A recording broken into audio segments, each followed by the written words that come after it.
price that Solomon paid was a premium, because a burnt offering is a picture of total sacrifice. A burnt offering says, I am going to sacrifice this, and I'm going to burn it all up. I'm not keeping anything for myself. It's all yours. And the scripture says he offered 1,000 burnt offerings. I'm giving you everything I have 1,000 times over. My life is here for you.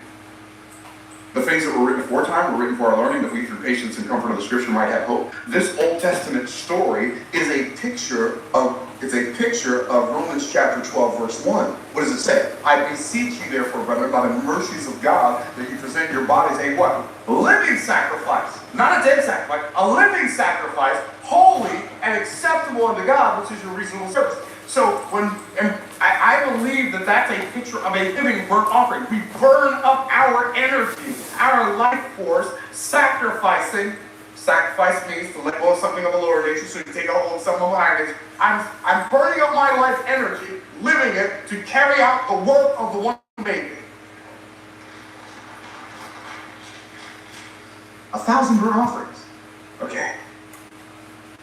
And then it says, in Gibeon, the Lord appeared unto Solomon in a dream by night and asked, what shall I give thee? We don't like to have that dream. God wakes you up. Boy, wake up. I've got a blank check up here with your name on it. What do you want? I own everything. I own the cattle on 1,000 hills and the hills under those cattle. What do you want? You know, we just said, well, one of these, two of these, three of those, four of those, one in green, two in blue. Might as well throw in a red one. Solomon didn't say that.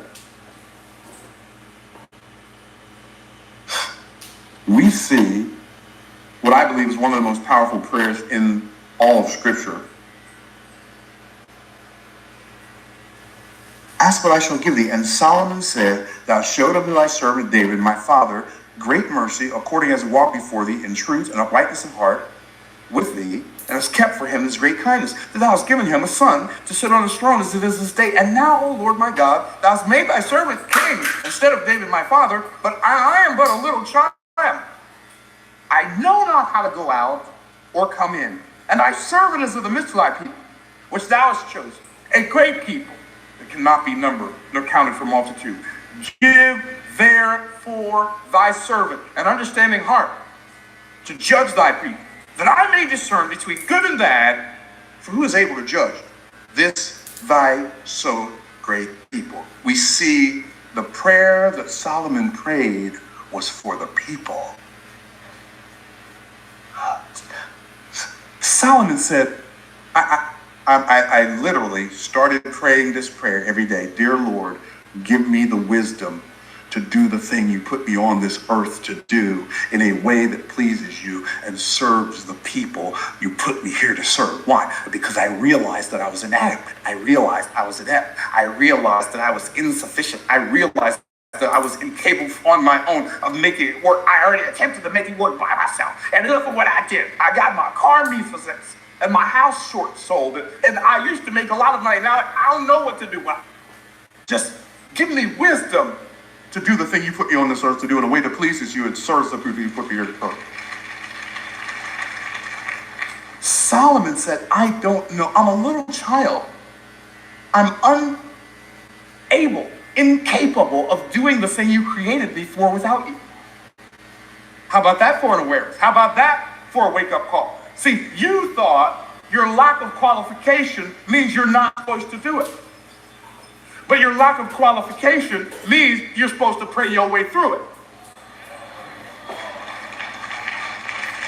And the reason God doesn't call the qualified, but he qualifies the called, is because no flesh is supposed to glory in his presence. So therefore, his strength is made perfect in our weakness. Your weakness is where God has room to work.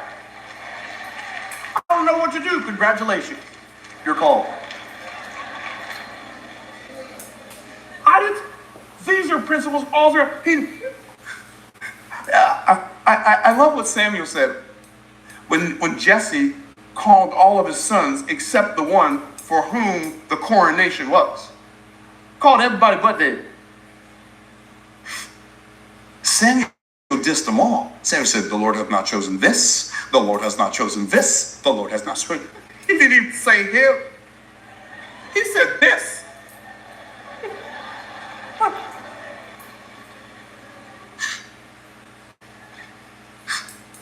God uses small things so he could show up in a big way. See, if you were good at it, then you could get some credit. Okay, you get it. So he said, dear Lord, what if every father, because here's the reality. First, when you start having them babies, you don't know how to be a dad. I don't know. What do you do with this? Dear Lord, give me the wisdom to be the father you put me on this earth, to be in a way that pleases you and serves these children you've given me to serve. You get married and you find out, the man finds out that his wife is not a man with long hair. No, she ain't like a man. She's not only physically not like a man, she's emotionally not like a man, she's spiritually not like a man, she's psychologically not like a man. And he's so confused. You know why the guys are laughing? Because they remember being confused, or they are confused. Well, the woman gets married and she thinks, well, why does he do that? Why does he do this? And the women, sometimes they have to ask you, well, why did you do that? Why did you do this? What did you? And he don't know. He did it because it felt like the thing to do. He don't have all the reasons like you do. And the ones he has, he don't have words for them. He just knows why he did. You know when you first start learning math, sometimes you just know the answer. They want you to show you what. I don't know. I know the answer, but I don't know how to show my work. Am I telling the truth? Dear Lord, give me the wisdom to be the husband you put me on this earth, to be in a way that pleases you, and to serve this wife you give me to serve. Dear Lord, give me the wisdom to be the wife you put me here to be in a way that pleases you, and serve this husband you give me to serve. And then you go to get a job, and it's like, I don't know, I'm lost. Dear Lord, give me the wisdom to be the employee you sent me here to be in a way that you serve. And glory to be the service. And then you become an employer, you're hired to. I don't know what to do when you hire people. Now my job is to figure out what to do for their job so I can tell them what to do. So I spend most of my time chasing around telling them what to do. Dear Lord, give me the wisdom to be the employer you're going to be in a way that pleases you. Serves you, keep you hired to do you give me to hire. Not knowing is what causes you to lean on the one who knows. Okay. And it says,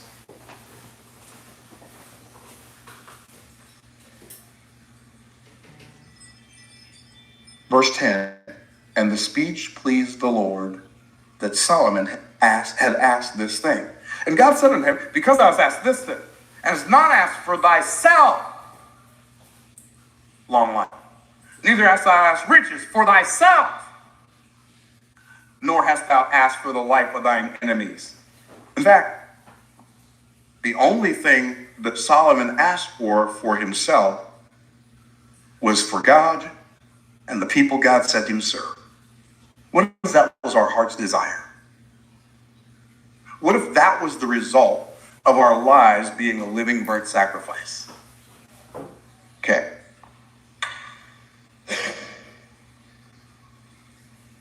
Nor hast thou asked for the life of thine enemies, but thou hast asked for thyself understanding to discern judgment. Behold, I have done according to thy words.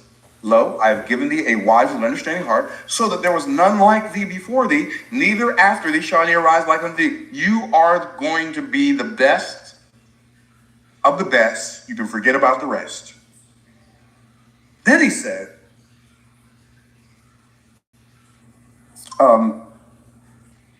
neither shall any rise neither after thee shall any arise like unto thee, and I have also given thee that which thou hast not asked, both riches and honor, so that there shall be not any among the kings like unto thee all thy days. And if thou wilt walk in my ways, and keep my statutes, and my commandments as thy father David did walk, then I will lengthen thy days. Let's go down to verse number 27.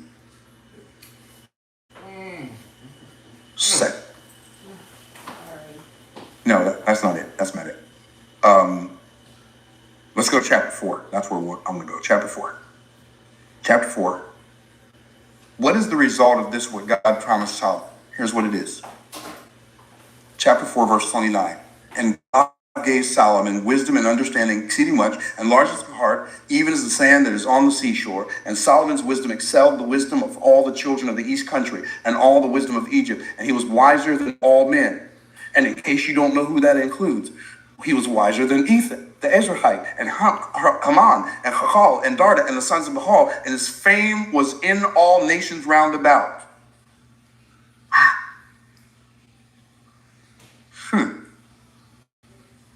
But it's about to get better. Because it says, and he spake 3,000 proverbs, and his songs were 1,005. And he spake of trees, from the cedar tree that is in Lebanon unto the hyssop that springeth forth out of the wall. And he spake also of beast and fowl and creeping things and of fishes. Now notice what it says next. And there came of all people to hear the wisdom of Solomon from all the kings of the earth. Remember that now, which had heard of his wisdom. Now here's what's really interesting. It says all these people came, but it tells us why they came. Because he wrote 3,000 proverbs, and his songs were 1,005. So Solomon created content. His promotions were penetrating. 3,000 proverbs. Oh, by the way, they didn't have Instagram, Facebook, LinkedIn, TikTok, I'm gonna say TikTok, YouTube, they didn't have any of them. But the wisdom that Solomon had when he wrote and when he spoke was so mind-blowing that people couldn't stop talking about it.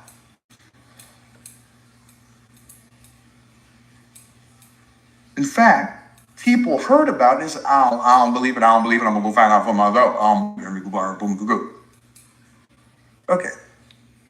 Now here's what's really interesting about, let me give you just a little side nugget before we get into the business model, because we're about to get into the business model. This is all introduction. This is Solomon laying the groundwork. We're getting ready for what God already had ready for it. It says, he spake of trees. He spake also of beasts, and of fowl, and of creepy things, and of fishes. And there came all the... Wait. Find out. You telling me that people came from all over the world because this man was talking about trees and animals and insects and fish and birds. Yep. What could he have possibly said? Well, without going into too much detail, what Solomon did when he wrote about these commonplace things was he showed us uncommon lessons in commonplace things. Uncommon lessons like what, for instance? Oh, I'm glad you asked that question. Like in Proverbs chapter 30, where it says there be four things which are little on the earth, but they are exceeding wise. That's interesting. And then he says, the ants are people not strong, yet they prepare their meat in the summer. That doesn't seem like all that big of a deal unless you understand the significance of it. So Solomon says, there be four things which are little upon the earth, but they are exceeding wise. What's he saying? You can be wise beyond your size. The ants are people not strong. They prepare their meat in the summer. What do we learn from the ant? We learn the wisdom of contemplation from the ant because they know how to prepare for the future. It was like, You know why people did that? Because they've seen ants before, but they never came to that conclusion. The conies are a feeble folk, and they make their houses in the rocks. A coney's a rock badger. They're feeble. They have no protection. They have no built-in protection.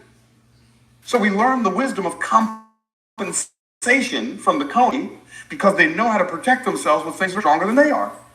So when the lion and the bear come after the coney runs into the rock. Now, in Israel, they have these rock mountains. And in these rock mountains, you got these little bitty holes.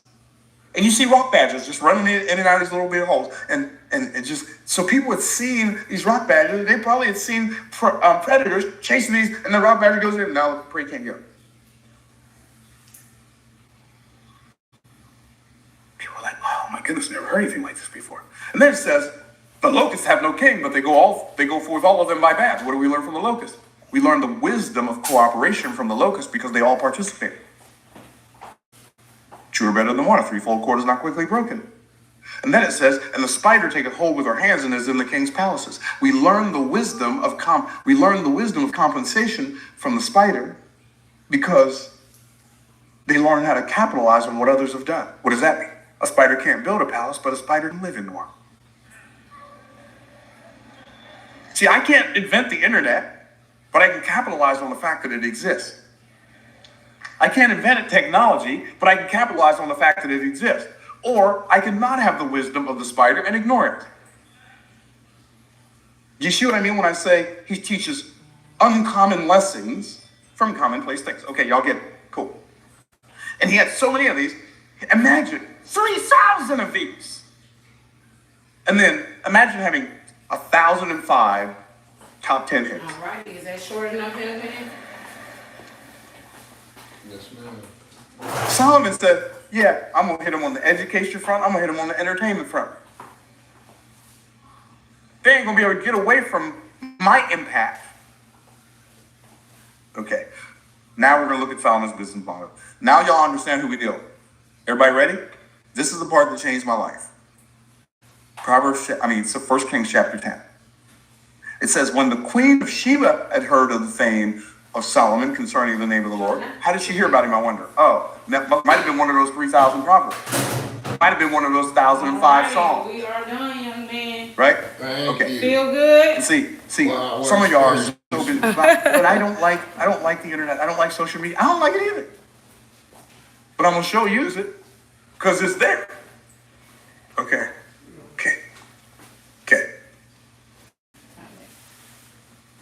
When the Queen of Sheba heard of the fame of Solomon concerning the name of the Lord, she came to prove him with hard questions because she didn't believe it.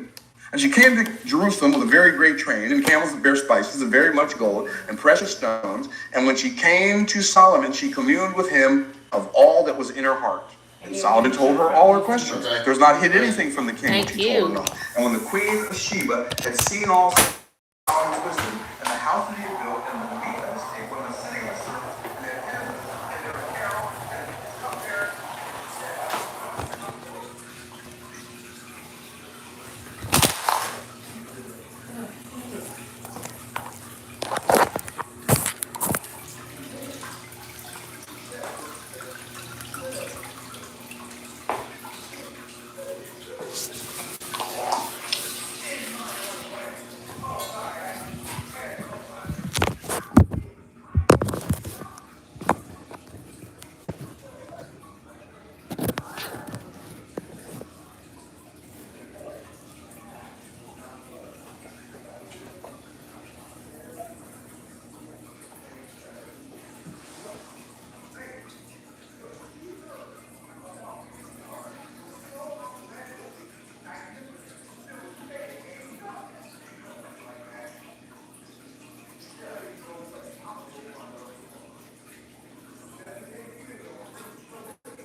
All right, and we just gonna have you pin the map.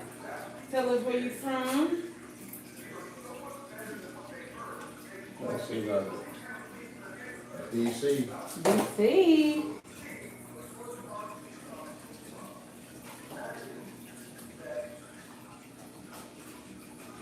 righty, thank you so much, young man, So, for letting us serve you. thank you. And your total is 400.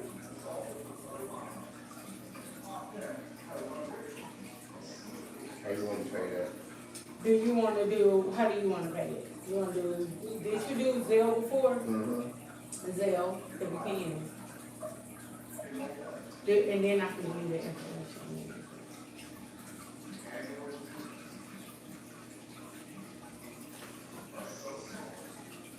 Mama Hubbard, thank you so much for letting me serve you, young man. Oh, Thank you. oh, thank you so much.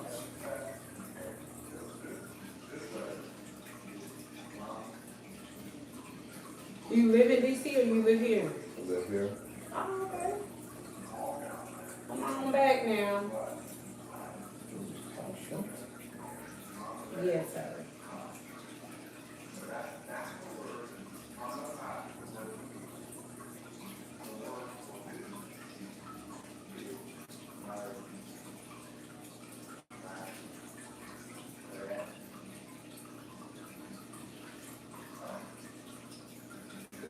$100. And what the?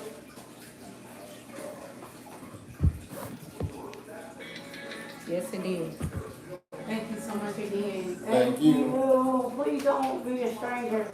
No, I'll be back. Come on back. You deserve it. You deserve Thank it. you. Thank you so I much. felt so good. I'm like, you put me to sleep. Yeah, and that's how you're supposed to be treated. I thank you. Thank you so much, King. You have a good one.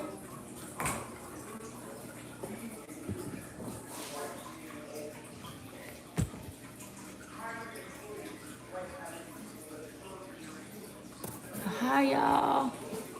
I need to clean the camera. Y'all, this is really my off day. But, we in here.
Hey y'all, look, I'm looking crazy.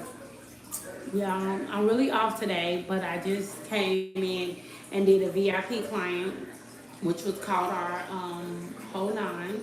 It is a $500 treatment. My eye is so full because I have this period and it's swelling my eye. think I'm about to take this thing out. Look.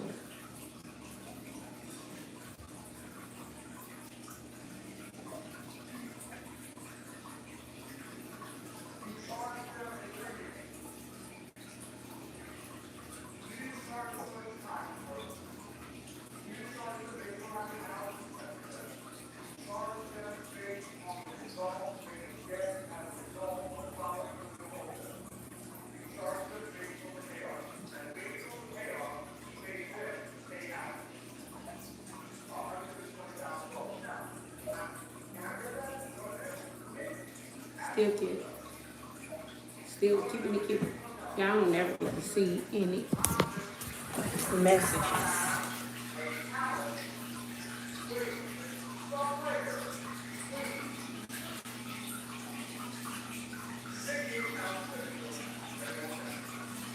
Hello, everybody. Y'all, please like our live, share it. Please subscribe to our channel. Please, y'all, we will not disappoint. We always going to show y'all how we serve you. Not only, I know if it is, I hope not. And I did it at the Essence Festival with a girls trip with my friends, and what I think I did though, which and it could I might do need to take it out, is I was at the Essence Festival, so I'm still putting makeup on. I know. I'm still putting makeup on. I'm like, girl, you gotta let that heal. So yeah, about that. No more makeup. That's why I'm in here barefaced right now. I got it. And then I'll be having my skincare routine. I don't want this piercing as much as I want my skincare routine, so one gotta go. It looks like it's gonna be this thing. So, and I kind of liked it. It got that little peekaboo, but not worth no damn black eye look. You hear me? Not worth that. Tell you that. Tell you that right now. But y'all, yeah, so usually we're not here on Wednesdays. We just came in for that client. So I'm done. So right now I'm just sitting here relaxing. Oh, look at my eye. I'm trying to prop this up. I just broke my tripod just now. If y'all, whoever was on here, seen it fall. Now I gotta order another one of those.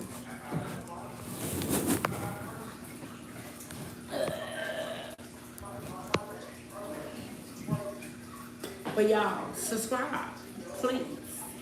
Build us, help us grow, y'all. We just better together. If y'all help me grow, I help y'all grow. Tell me if y'all need me to follow y'all back. Put it in our comments. I'll follow y'all back. I'll support y'all. Support us. Y'all got any questions? I'm here to answer them.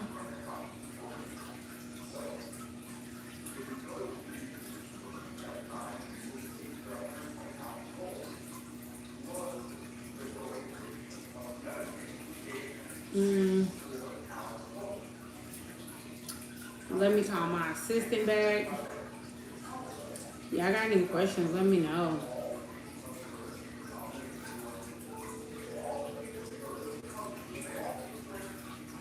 Y'all like that. Just push our algorithm. It's so easy. It's just like you push your button. Hey Bree, so I was thinking about it. Yeah, you can put that under Tiffany and Danielle.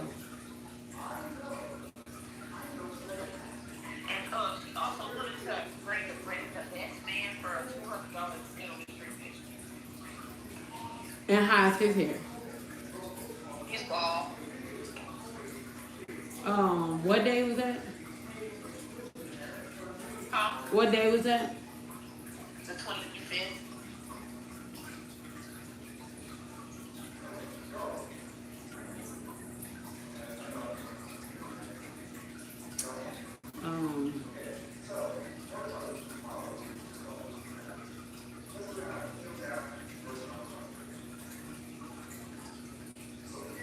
He called book the generous treatment.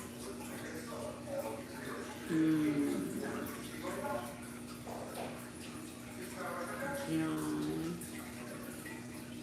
Who is this Shelby? Who is this little kid on that day? That's that little Indian. No, that's son.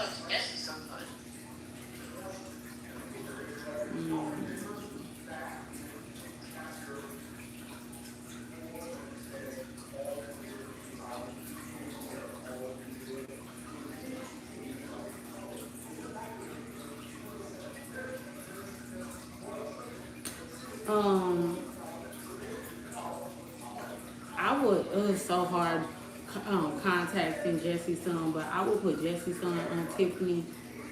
See if we can bring that royalty up all the way under John, and then put them at the same time right under that. If not, we're gonna have to do them at the exact same time at 12. The royalty before that, is that a bald head? Yeah. The real, yeah.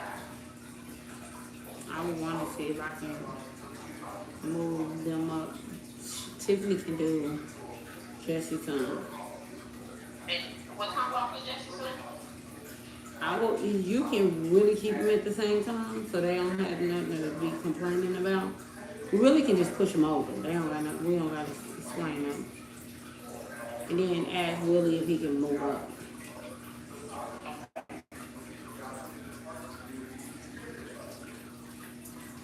And what time would and then that's when I'm putting the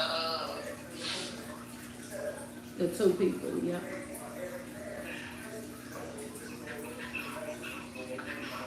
should be done for 6. Okay.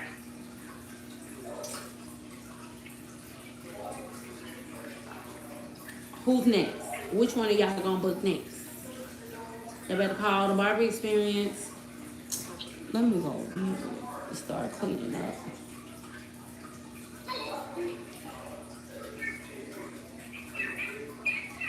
Okay, I'm about to work on this. Yeah, they did wear gloves.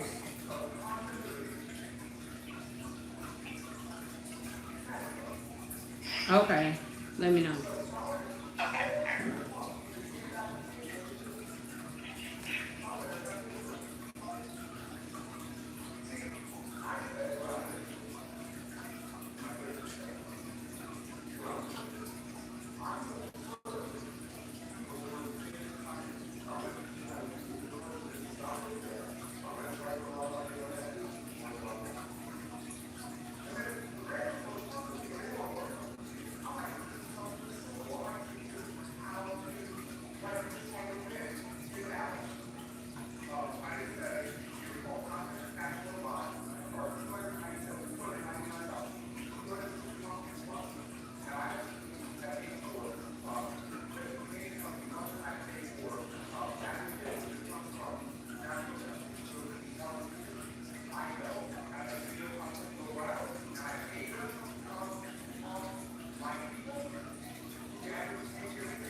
Y'all, your girl be busy. You hear me?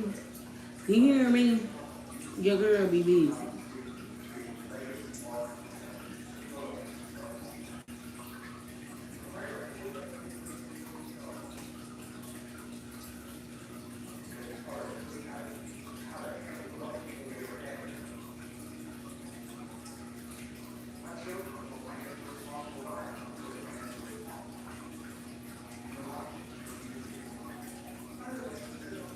Your girl be busy.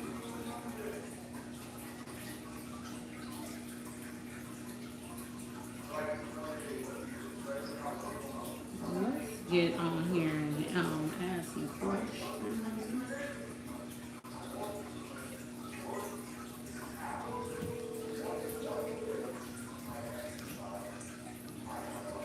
Hello? Um, hey, that who's this lock client tomorrow?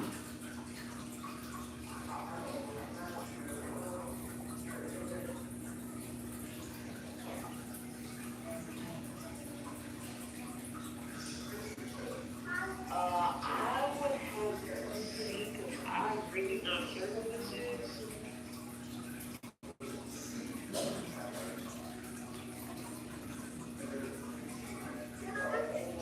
Oh, if I'm not mistaken,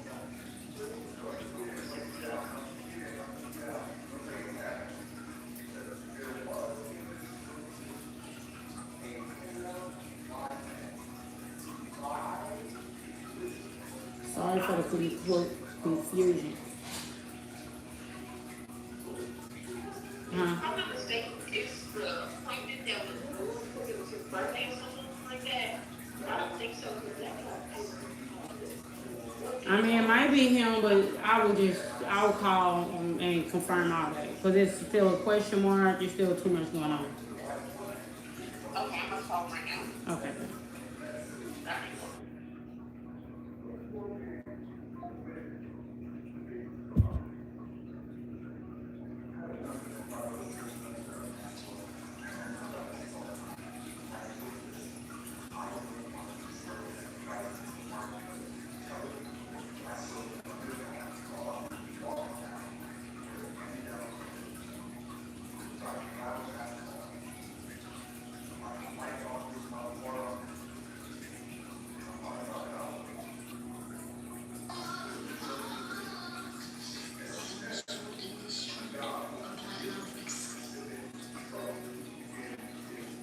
Hello?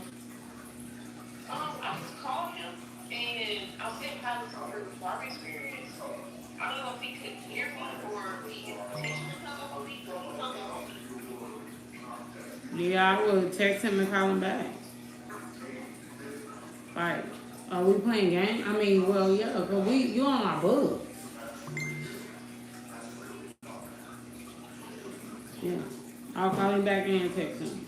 Like, and then I'll let Bree know. I'll let Danielle know. I don't know what that is. But we should have been already. Today shouldn't have been the first day we should have been said that. I just so happened to look at that. But yeah, that should have already been. As soon as I seen that question mark on there,